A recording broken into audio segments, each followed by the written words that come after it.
எல்லாருக்கும் வணக்கம். இது ஒரு விழிப்புணர்வு பதிவு தான் இது. காலைல நியூஸ் பார்த்தேன், பாலிமர் நியூஸு. கன்னியாகுமரியில இந்த ஜலகண்டபுரமா ஏதோ சொல்கிறாங்க. அங்கே ஒரு தொழிலதிபர் கடன் வாங்கியிருக்காரு பேங்க்கில். சரிங்களா? பேங்க்கில் கடன் வாங்கிட்டு 1,70,000 படம் வாங்கியிருக்காரு. கட்டல. ஒரு 2022ல் வாங்கியிருக்காரு. அன்ஃபார்ச்சுனேட்லி அவர் இறந்து போயிட்டார் ஆக்சிடெண்ட்டில். இன்சூரன்ஸ் அவர் பேரில் இல்லையாட்டு, லோன் ஒய்ஃப் பேரில் போட்டிருப்பாங்களாட்டிருக்கு. அதனால் அந்த லோனை திரும்பி அவங்க கட்டணும்.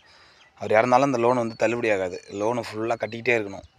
சரிங்களா? ஆனால் இன்கம் பர்சன் அவராக இருப்பார்னு நினைக்கிறேன். அதான் தொழிலதிபர்னால இவங்களால கட்ட முடியல. அந்த வீட்டை சோழமண்டலம் ஃபினான்ஸ் தான். சோழமண்டலம் ஃபினான்ஸ் கோர்ட்டுக்கு போயிட்டு ஜப்தி பண்ணி ஏலத்துக்கு ரெடி பண்ணிகிட்டு இருக்காங்க. ஜப்தி பண்ணிட்டாங்க. நேற்று நியூஸ் பார்த்தேன். அதாவது சர்ஃபாக்ஸ் ஆக்ட்னு சொல்லிட்டு 2022 இந்த சட்டம் நிறைய பேருக்கு தெரியாது.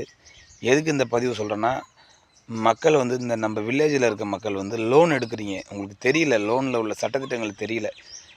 சட்டத்திட்டம் நம்மளை மக்களை கட்டுப்படுத்தவே முடியாது. எவ்வளோ பேர் இருந்தாலும் கட்டுப்படுத்த முடியாது.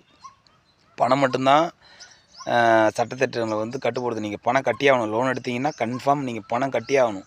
பணம் கட்டலைன்னா உங்கள் சர்ஃபாக்ஸ் ஆக்ட்னு சொல்லிட்டு 2022ல் வந்திருக்கு. அந்த சட்டத்தின்படி உங்கள் அனுமதி இல்லாமல் உங்கள் வீட்டை ஜப்தி பண்ணி, கோர்ட்டு மூலிமா ஜப்தி பண்ணி உங்களெல்லாமே அவங்க ஏலம் விடுவாங்க. அவங்களுக்கு முழு அதிகாரம் இருக்குது. சரிங்களா?